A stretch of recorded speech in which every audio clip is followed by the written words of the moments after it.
Today's dinner dish is meatballs sauteed in a seasoned tomato sauce, so stay tuned if you want to know how I made this dish. Enjoy!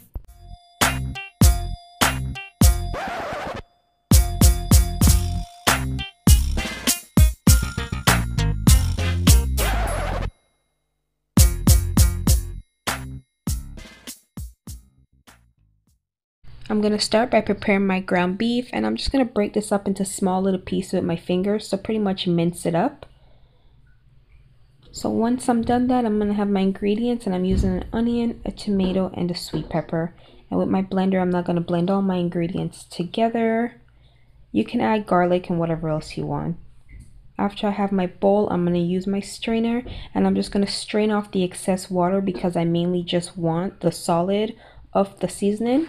I'm going to go ahead and season my ground beef, and I'm just going to fast forward a little bit, and then you want to mix that together with your hands evenly and take your time. I'm going to repeat this seasoning process 3 times just to ensure that the salt gets throughout my beef.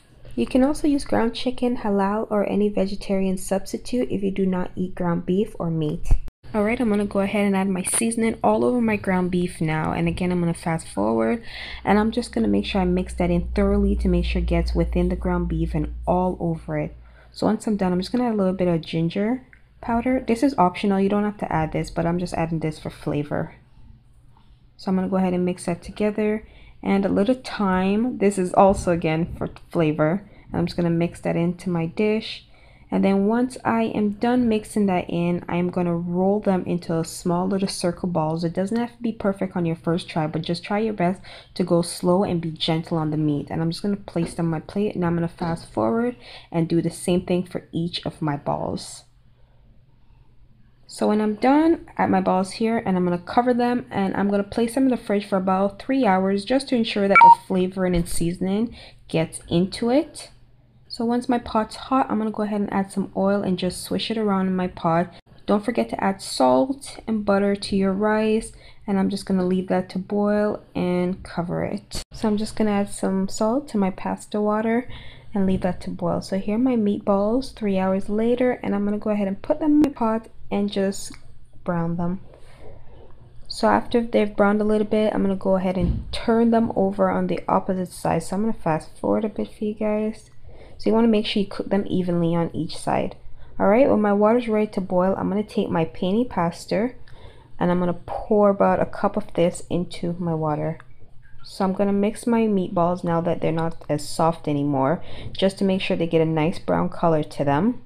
So I'm using the garlic and herbs tomato sauce, and I'm just going to pour that in my saucepan and just stir it around and let it cook for a bit. After it's done cooking, I'm just going to add a little bit more oil to it because it's the oil that's going to help it to cook. So here's a glance of my meatballs. They're looking very nice, and they caught the perfect amount of color, and my rice has come out perfectly. Now that my sauce is cooked a bit, I'm going to go ahead and add all my meatballs to the pot, well, a few at a time, and cover that. So once it's cooked, I'm going to add a little bit of salt just for taste, and I'm just going to stir that. I'm going to add my remaining seasoning that I had blended, and I'm just going to stir that in my pot and mix it around and let that cook.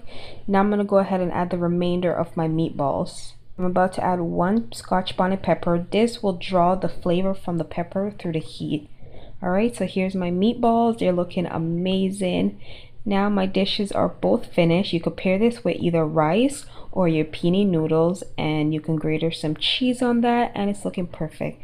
So if you guys enjoyed this video, go ahead and subscribe, give it a thumbs up, and I will see you guys for the next dish. Thanks for watching, guys.